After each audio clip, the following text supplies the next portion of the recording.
सबसे पहले subscribe, like and press icon button and please do share. Welcome to the second lecture of the NEET physics series. बच्चों, आज हम बात करने वाले हैं कैलोरीमेट्री के बारे में। थर्मोमेट्री हम ऑलरेडी फिनिश ऑफ कर चुके हैं in other lectures. Today we will be discussing the next topic and that is calorimetry. Calorimetry. तो बच्चों इस वाले टॉपिक में हम डिस्कस करेंगे हीट के बारे में, ठीक है। तो इसमें पहले हम कुछ स्पेसिफिक टर्म्स वगैरह देख लेते हैं, कौन कौन सी इंपॉर्टेंट टर्म्स हैं and what is there meaning. तो बच्चों सबसे पहली जो टर्म आती है वो आती है हमारी हीट इटसेल्फ। सबसे पहले हम पढ़ेंगे हीट के बारे में, व्हाट इज हीट। चलिए बच्चों बता दीजिए व्हाट इज हीट। हीट तो आपने सबने सुना होगा। तो बेसिकली बच्चों heat it is form of energy. It is form of energy. बच्चों हीट जो है वो एनर्जी की एक फॉर्म है, आपको पता है। एनर्जी जो होती है वो हीट, साउंड, लाइट की फॉर्म में निकल सकती है। तो जो ये हीट है it is a form of energy, ये एक एनर्जी की फॉर्म है, ठीक है। Which is transferred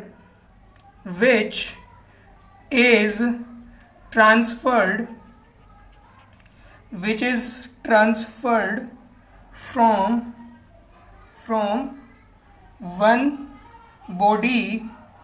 one body to other body, जो एक बॉडी से दूसरी बॉडी में ट्रांसफर होती है ड्यू टू टेम्परेचर डिफरेंस। किस चीज़ की वजह से बच्चों? अगर कोई दो बॉडी हमारी हैं और उनमें टेम्परेचर डिफरेंस है तो उनके बीच में प्रोबेबिलिटी होती है हीट के फ्लो करने की, हीट के ट्रांसफर होने की, and heat is a form of energy. Hence energy transfer from the body having higher temperature to the body having lower temperature, यानी कि हाई टू लो टेम्परेचर पर ट्रांसफर होती है। और बच्चों यही कंसेप्ट होता है हमारा हीटिंग का। जब भी हम किसी चीज़ को हीट कर रहे होते हैं, मान लीजिए हमने कोई बर्तन रखा, ठीक है, गैस पे हमने if you put some utensil and if the utensil on the stove और the gas, then if we will switch on the flame and that utensil will start burning. तो बच्चों जब वो नीचे से जब वो आग लगना स्टार्ट होगी, जो यूटेंसिल जो है वो धीरे धीरे हीट होना स्टार्ट होगा। वो क्यों हीट हो रहा है? क्योंकि नीचे ज्यादा गर्म था, फ्लेम का टेम्परेचर ज्यादा था, उस बर्तन का टेम्परेचर कम था, तो बर्तन गर्म हुआ, यानी कि हीट फ्लो हुई फ्लेम से बर्तन की तरफ, यानी कि from higher temperature to the lower temperature, ठीक है बच्चों। Now we can mention next point we can mention that spontaneously। बच्चों स्पॉन्टेनियसली का मतलब क्या होता है? स्पॉन्टेनियसली का मतलब होता है नेचुरली। कि नेचुरली क्या होता है? नेचर में हीट फ्लोज फ्रॉम, बताओ कहां से कहां फ्लो करती है? Heat flows from higher temperature to lower temperature, यानी कि बच्चों हाई से लो की तरफ फ्लो करती है, ठीक है। हीट जो है वो हाई टेम्परेचर से लो टेम्परेचर की तरफ फील करती है, और ये आप इजीली समझ भी सकते हैं किसी भी एग्जांपल से, ठीक है बच्चों, ठीक है। आइए अब हम पढ़ते हैं थर्ड पॉइंट की तरफ। और थर्ड पॉइंट जो है हमारा एक टर्मिनोलॉजी है, सेकंड पॉइंट ले लेते हैं terminology, and that is thermal energy. Thermal energy, ठीक है बच्चों। अब पढ़ते हैं थर्मल एनर्जी के बारे में। What is this thermal energy? चलिए बच्चों, थर्मल एनर्जी क्या होती है? It is a part of mechanical energy which is converted to internal energy of the body. अब ये मैकेनिकल एनर्जी क्या होती है? इंटरनल, बेटा देखो बच्चों, मैकेनिकल एनर्जी जो होती है वो total energy of the system. Total energy of the system is what? Mechanical energy. और वो मैकेनिकल एनर्जी यानी कि टोटल एनर्जी का वो पार्ट जो इंटरनल एनर्जी में स्टोर हुआ, यानी कि हीट की फॉर्म में स्टोर हुआ, that is thermal energy. So we can define it as this is the part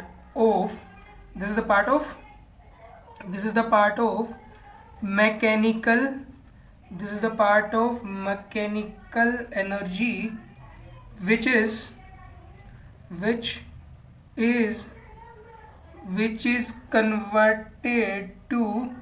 is converted to internal energy of the body, ठीक है बच्चों। थर्मल एनर्जी टोटल एनर्जी का वो पार्ट जो इंटरनल एनर्जी बन जाती है किसी भी सिस्टम का, and that is called as thermal energy. चलिए बच्चों, ये सेकंड पॉइंट भी हमारा हो गया। अब हम बढ़ते हैं नेक्स्ट। अब बच्चों हम बात करेंगे कैलकुलेशन ऑफ हीट के बारे में, कि हीट की कैलकुलेशन कैसे करते हैं। Third point is calculation of heat. बच्चों सारे कंसेप्ट क्लियर होंगे। देखो फिजिक्स जो है, फिजिक्स तो आपका जो सबसे अच्छा सब्जेक्ट है, हिंदी मान लो यार, फिजिक्स तो हिंदी से भी इजी है, it is more easier than Hindi. हमें सिर्फ नेचर से सीखना होता है, हमारे चारों तरफ जो नेचर है उससे सीखेंगे, बहुत इजीली सीखेंगे, बिल्कुल आराम से, कोई दिक्कत नहीं आने वाली, बहुत स्मूथली जो है वो हम सारी चीजें जो है, सारे कंसेप्ट जो है वो क्लियर कर लेंगे। ठीक है बच्चों, तो कैलकुलेशन ऑफ हीट, देखो बच्चों कैलकुलेशन ऑफ हीट दो बेसिस पे हो सकती है, दो चीजों में होती है यार। ठीक है, इसके दो केसेस बनते हैं। पहला केसेस बनता है कि अगर टेम्परेचर चेंज हो, if temperature changes, if T changes, T for temperature, अगर टेम्परेचर चेंज होता है तो, या फिर सेकंड केस जो बनता है इफ स्टेट चेंजेस, या फिर कोई स्टेट चेंज होती है।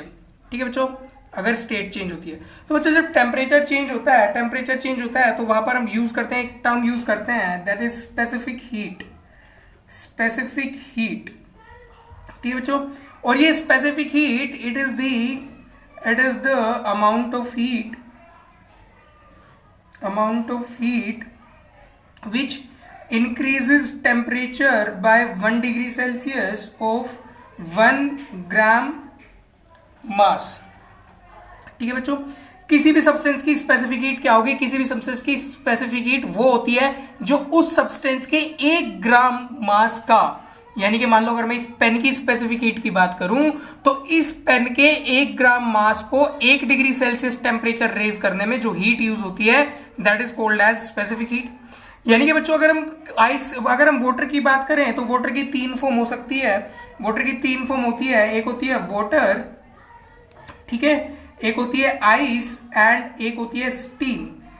ठीक है बच्चों, और तीनों की स्पेसिफिक हीट अलग होगी, स्पेसिफिक हीट को हम एस से रिप्रेजेंट करते हैं। ठीक है बच्चों, तो वाटर के लिए होती है 1 कैलोरी पर ग्राम पर डिग्री सेल्सियस। ठीक है बच्चों, ये हो गया इसका। या फिर हम इसको एक और तरीके से बोल सकते हैं, इसको जूल में कन्वर्ट कर सकते हैं, इसको जूल में कन्वर्ट किया जा सकता है। ठीक है बच्चों, इसका जूल में कन्वर्जन हम बाद में देखेंगे।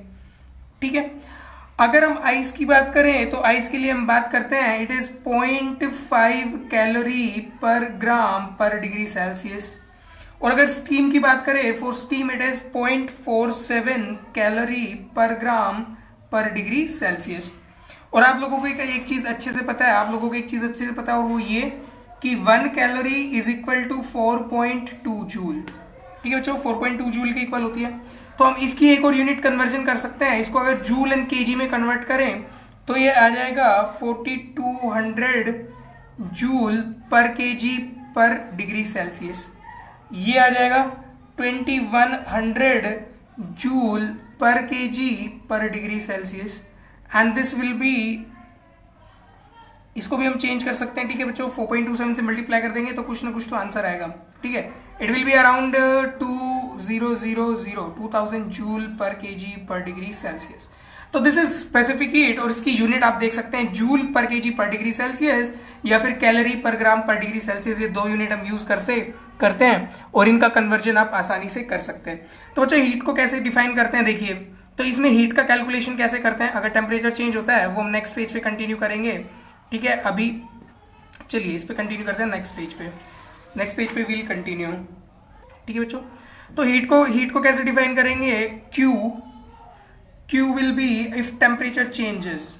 ठीक है, इधर वो टेम्परेचर चेंज वाला है, इधर स्टेट चेंज वाला है। अगर टेम्परेचर चेंज हो रहा है तो Q इज हीट, Q जो है वो हीट को रिप्रेजेंट करता है, Q यहाँ पर हम हीट को रिप्रेजेंट करने के लिए यूज करते हैं। तो heat will be Q is equal to integration of ms dt।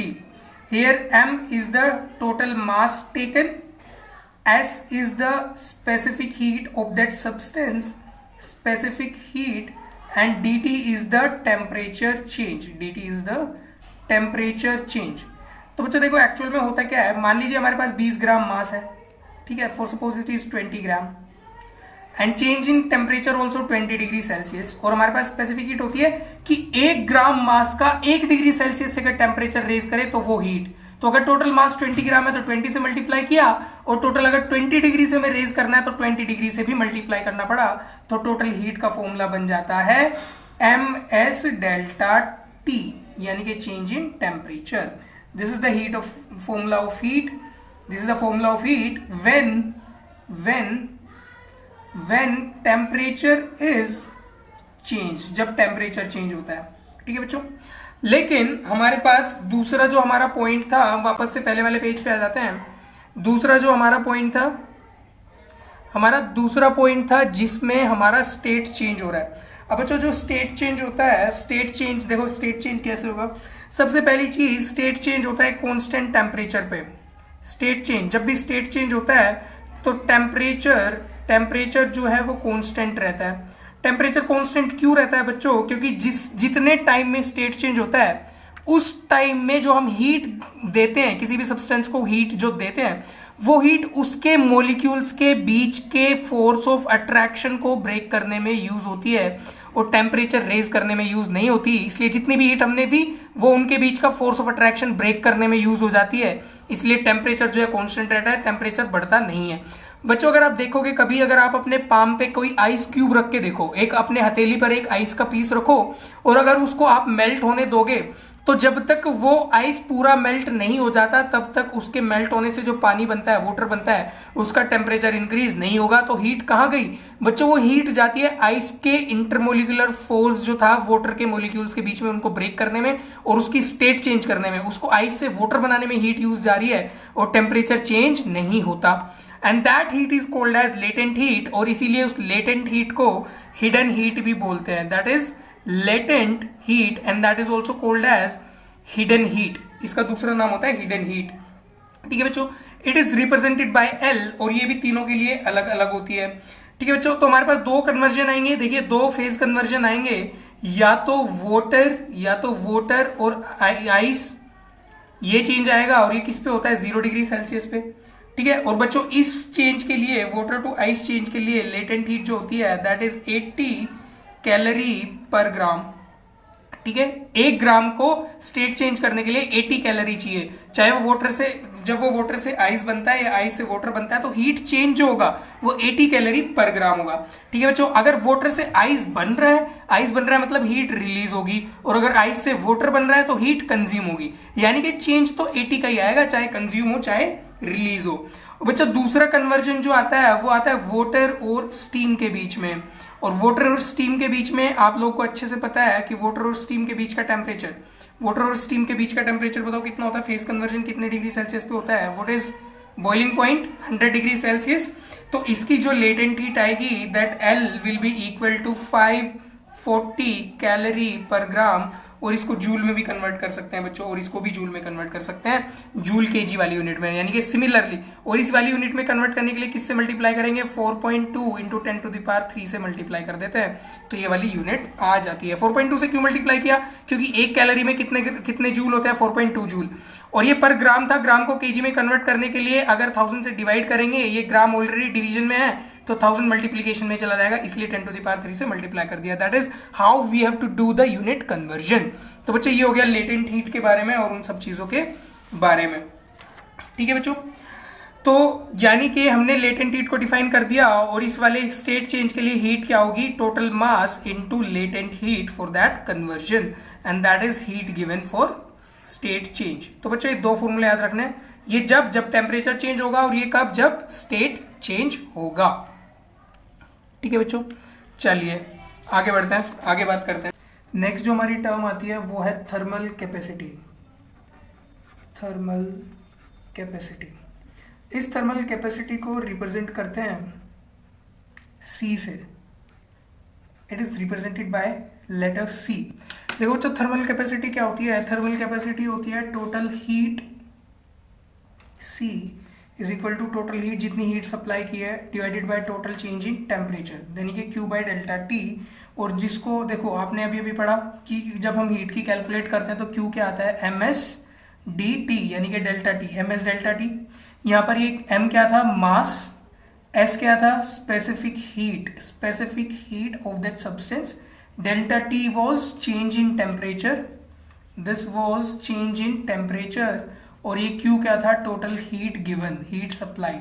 ठीक है बच्चों, तो ये इंक्रीज इन टेम्परेचर के लिए हमने हीट की कैलकुलेशन का फॉर्मूला यूज किया था। तो जो थर्मल कैपेसिटी होती है वो होता है total heat supplied divided by total change in temperature, और अगर ये ΔT इधर आ जाएगा तो Q/ΔT क्या बनेगा? Q/ΔT will be equal to MS तो ये बन गया m इंटू एस, यानी कि टोटल मास इंटू उसकी स्पेसिफिक हीट। तो अब इस फॉर्मूले से हम डेफिनेशन अगर बनाएंगे तो बताओ हमारे पास क्या डेफिनेशन आएगी थर्मल कैपेसिटी। थर्मल कैपेसिटी की क्या डेफिनेशन आएगी बताइए। Thermal capacity it is the heat supplied to increase temperature by unit degree Celsius or by 1 degree Celsius for a given mass। यानी कि किसी गिवन मास के लिए अगर हमें थर्मल कैपेसिटी बताना है तो उस पूरे मास का, वो m कितना भी हो सकता है, 10 ग्राम 20 ग्राम, तो उस टोटल मास का टेम्परेचर 1 डिग्री सेल्सियस से इंक्रीज करने में जो हीट सप्लाई होती है that is called as thermal capacity. तो उसकी यूनिट क्या आ जाएगी, इसकी यूनिट आ जाएगी जूल पर डिग्री सेल्सियस और कैलोरी पर degree Celsius. This is the unit for thermal capacity. ठीक है, तो इसके बाद एक टर्म और आती है जिसके बारे में हम बात करते हैं, and that is water equivalent. Next term is water equivalent. ठीक है बच्चों, अब वाटर इक्विवेलेंट की बात करते हैं। वाटर इक्विवेलेंट को रिप्रेजेंट करते हैं हम MW से। MW मतलब होता है मास ऑफ वाटर, यानी कि कहीं ना कहीं पहली चीज हमारे दिमाग में ये क्लियर होती है कि ये जो वाटर इक्विवेलेंट है ये क्या शो करता है, it shows mass of water, यानी कि वाटर का मास। लेकिन इस मास ऑफ वाटर इसका क्या सिग्निफिकेंस है बच्चों, इसका सिग्निफिकेंस कुछ ये होता है कि ये जो वाटर इक्विवेलेंट है ये एक ऐसी टर्म है, ये वाटर इक्विवेलेंट जो है ये क्या दिखाता है, it is mass of H2O या फिर water, it is mass of water which has same thermal capacity as of given body। अब इस डेफिनेशन का क्या मतलब हुआ, ये कुछ ऐसा कहना चाहता है कि मान लीजिए हमारे पास कोई एक बॉडी है जिसका मास है m और जिसकी स्पेसिफिक हीट है S। ठीक है, तो इसकी थर्मल कैपेसिटी क्या बनी, ms। This is the thermal capacity. और ये थर्मल कैपेसिटी, ये MW जो वाटर है यानी कि mass of water into specific heat of water, इसके इक्वल होना चाहिए। So that mass of water will be water equivalent. इसका मतलब, इसका क्या सिग्निफिकेंस हुआ, इसका ये सिग्निफिकेंस हुआ कि अगर हमें यूनिट डिग्री से किसी चीज का, मान लो ये बॉडी है, ये कोई बॉडी है, इस बॉडी का टेम्परेचर हमें यूनिट डिग्री से रेज करना है, मान लीजिए 1 डिग्री सेल्सियस से रेज करना है, जो थर्मल कैपेसिटी की डेफिनेशन थी कि इस बॉडी का मास है m, इसका टेम्परेचर हमें 1 डिग्री सेल्सियस से अगर इंक्रीज करना है तो हमें कितना वाटर, इसके कोरेस्पॉन्डिंग हमें कितना वाटर, कितने ग्राम वाटर हम यूज करें जिसके लिए हमें सेम हीट सप्लाई करनी पड़े, ठीक है बच्चों। तो दिस इज वाटर इक्विवेलेंट, यानी कि इनडायरेक्टली हमें वाटर की फॉर्म में, वाटर इक्विवेलेंट के फॉर्म में हमें उस बॉडी की थर्मल कैपेसिटी दे दी जाती है, यानी कि उस बॉडी के बारे में हमें यह बोल दिया जाता है कि इस बॉडी का मास और इसका स्पेसिफिक हीट, अगर हमें देखो मान लो कि ये बॉडी है, इसकी स्पेसिफिक हीट अगर हमारे पास नहीं है, इसकी स्पेसिफिक हीट हमें नहीं पता कि कितनी है, तो अगर हमें वाटर इक्विवेलेंट पता है तो इससे हम ये टोटल इस वाटर की, जो वाटर का जो मास था वाटर इक्विवेलेंट था, उसे स्पेसिफिक हीट से मल्टीप्लाई करके थर्मल कैपेसिटी निकाल सकते हैं, और वो थर्मल कैपेसिटी इक्वल होगी इस बॉडी की थर्मल कैपेसिटी के। यानी कि वाटर इक्विवेलेंट देकर वो हमें क्या देना चाहता है क्वेश्चन में, हमें इस बॉडी की थर्मल कैपेसिटी की वैल्यू दे दी जाती है। चलिए नेक्स्ट, तो बच्चे एक बार फेज डायग्राम डिस्कस कर लेते हैं, और सिर्फ 2 फेज डायग्राम जो है वो इंपॉर्टेंट है, सिर्फ 2 फेज डायग्राम हमारे लिए इंपॉर्टेंट है। एक होता है फेज डायग्राम ऑफ आइस, ठीक है बच्चों, चलिए यहाँ पर फेज डायग्राम बना देते हैं और उनके इंपॉर्टेंट पॉइंट लिस्ट करेंगे। एक होता है बच्चों आइस के लिए और एक होता है वाटर के लिए, ठीक है बच्चों। ये हम वाटर का मान लेते हैं। देखिए टेम्परेचर और प्रेशर का ग्राफ है, this is temperature and this is pressure, here also this is pressure, this is temperature. बच्चों ये वाला है H2O के लिए, this is for H2O and this is for ice, sorry CO2, solid CO2 gas के लिए हम बात करते हैं, ठीक है बच्चों। उसके फेज ट्रांजिशन जो होंगे वो पढ़ेंगे। तो बच्चों जो वाटर का जो ग्राफ है, फेज डायग्राम, वो कुछ ऐसे बनता है, पहले ऐसे, उसके बाद एक लाइन हम ऐसे बना देते हैं और एक लाइन हम ऐसे बना देते हैं, ठीक है बच्चों। और इस वाले पार्ट में हम लिखते हैं सॉलिड, इस वाले में हम लिखते हैं लिक्विड, और इस वाले में हम लिखते हैं वेपर, वाटर वेपर, ठीक है बच्चों। तो देखिए अभी इसको रीड करते हैं कि इसका हुआ क्या, इसका मतलब इससे हुआ क्या, इसके क्या सिग्निफिकेंस है। बच्चों ध्यान से देखिएगा, यहाँ पर इस वाली लाइन का जो स्लोप है, इस वाली लाइन का जो स्लोप है वो स्लोप जो है पॉजिटिव है। और यहाँ पर स्लोप पॉजिटिव होने का मतलब ये है, यहाँ पर स्लोप पॉजिटिव होने का मतलब ये है कि अगर हम प्रेशर को इंक्रीज कर रहे हैं, अगर हम प्रेशर को इंक्रीज कर रहे हैं तो बॉइलिंग पॉइंट भी हमारा इंक्रीज हो रहा है। क्योंकि देखो बच्चों लिक्विड और वेपर के बीच में जब लिक्विड बॉईल होता है तो वेपर बनता है, ठीक है। तो यानी कि अगर हम प्रेशर इंक्रीज करेंगे वाटर के केस में, फॉर H2O के केस में अगर हम प्रेशर इंक्रीज करेंगे तो बॉइलिंग पॉइंट इंक्रीज होगा। अब देखिए बच्चों इस वाली लाइन का स्लोप जो है ये स्लोप है नेगेटिव, इस वाली लाइन का स्लोप जो है नेगेटिव है। और इस नेगेटिव स्लोप का मतलब ये होता है कि अगर हम यहाँ पर प्रेशर इंक्रीज करेंगे, देखिए बच्चों प्रेशर इंक्रीज कर रहे हैं तो टेम्परेचर वाली लाइन पे इसकी जो रीडिंग है वो कम जा रही है, इनके टेम्परेचर कम, यानी कि। और देखिए सॉलिड और लिक्विड के बीच में जो फेज होता है वो बताओ किस चीज का होता है, वो होता है फ्रीजिंग पॉइंट, यानी कि मेल्टिंग पॉइंट भी बोल सकते हैं, मेल्टिंग पॉइंट आइस का मेल्ट होना। यानी कि बच्चों अगर हम प्रेशर इंक्रीज कर रहे हैं तो हमारा टेम्परेचर कम हो रहा है, टेम्परेचर कम होने का मतलब हमारा मेल्टिंग पॉइंट जो है वो कम हो रहा है। तो वाटर के केस में हमें याद रखना है कि लिक्विड और सॉलिड के इंटरसेप्ट का जो इंटरसेक्शन है, यानी कि सॉलिड और लिक्विड के बीच में जो लाइन है वो फेज डायग्राम में उसका स्लोप नेगेटिव है। मतलब वाटर के लिए अगर हम प्रेशर इंक्रीज करते हैं, अगर हम प्रेशर देखिए मान लो एक प्रेशर यहाँ पे था, एक हमने प्रेशर इंक्रीज कर दिया, अगर प्रेशर इंक्रीज कर दिया तो बताओ टेम्परेचर पहले ये था, अब टेम्परेचर ये हो गया, यानी कि टेम्परेचर कम हुआ। प्रेशर हमने इंक्रीज किया, टेम्परेचर कम हुआ, यानी कि प्रेशर इंक्रीज करने पर टेम्परेचर कम हो रहा है, यानी कि मेल्टिंग पॉइंट जो है वो कम हो रहा है। यानी कि इस लाइन पे हमारा स्टेट चेंज होगा, यानी कि यहाँ पे स्टेट चेंज हो जा रहा है, यानी कि कम टेम्परेचर पे स्टेट चेंज हो रहा है, आइस मेल्ट हो रहा है, इसका मतलब हमारा मेल्टिंग पॉइंट जो है वो कम हो गया। अब देखिए बच्चों अगर हम CO2 के केस में बात करें तो CO2 का जो फेज है, CO2 के जो फेज डायग्राम है वो कुछ ऐसा बनता है, पहले ऐसे, फिर ये ऐसे और ये ऐसे, ठीक है बच्चों। और यहाँ पे सॉलिड, लिक्विड, वेपर, ठीक है बच्चों। अब ये जो है बच्चों, ये जो पॉइंट था, मान लीजिए पॉइंट था P, ये पॉइंट था P and this is triple point of water, क्योंकि आप देखोगे यहाँ पे सॉलिड, लिक्विड, गैस तीनों आके मिल रहे हैं। This is triple point of water. और ट्रिपल पॉइंट क्या होता है? ट्रिपल पॉइंट वो टेम्परेचर है जहां पर उस पर्टिकुलर वाटर की, मान लीजिए H2 है तो यहाँ पर H2 की तीनों स्टेट एग्जिस्ट करती है, और वो टेम्परेचर होता है 0.01 डिग्री सेल्सियस, 0.01 डिग्री सेल्सियस, और या फिर इसको बोल सकते हैं 273.16 kelvin. This is triple point of water, triple point of water, this is triple point of water. Similarly बच्चों आइस के लिए जो आइस होता है, सॉरी ये जो CO2 होता है, CO2 के लिए भी सेम डायग्राम होता है, लेकिन यहाँ पर इसका जो सॉलिड लिक्विड का जो इंटरफेस है, उसका स्लोप भी यहाँ पर पॉजिटिव है। इसका मतलब अगर यहाँ पर हम प्रेशर बढ़ाते हैं तो टेम्परेचर इंक्रीज हो रहा है, इसका मतलब प्रेशर इंक्रीज करने के साथ साथ CO2 के केस में मेल्टिंग पॉइंट इंक्रीज होता है, जबकि ये वाटर के केस में उल्टा है। तो बच्चों ये आपको याद रखना पड़ेगा, ये यहाँ पर बहुत ज्यादा इंपॉर्टेंट हो जाता है, ये आपको याद रखना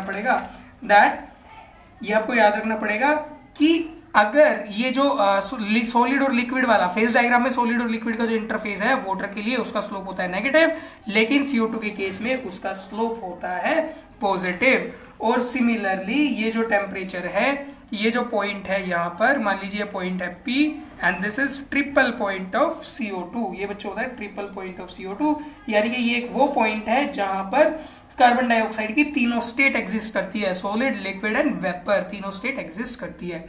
सो बच्चों कैलोरीमेट्री में थ्योरी के लिए डिस्कस करने के लिए इतना ही। Thanks for watching the video and please do subscribe, like and share the video if you love the lesson. और आप हमारा टेलीग्राम चैनल भी ज्वाइन कर सकते हैं, जहां पर आपको ये ऑलरेडी वीडियो के जो नोट्स हैं वो PDF फॉर्म में मिलेंगे, और आप पर्सनली डायरेक्ट एजुकेटर से डाउट्स पूछ सकते हैं। So thanks for watching again and keep watching. और इससे नेक्स्ट लेक्चर में आपके लिए आ रहा है, जो हमने इस लेक्चर में जितने भी कंसेप्ट डिस्कस किए उनके बीच में, उनके बेसिस पे most probable question which will be asked in NEET and JEE and other entrance examination wherever this calorimetry is a part of the syllabus. Thank you. Thanks for watching.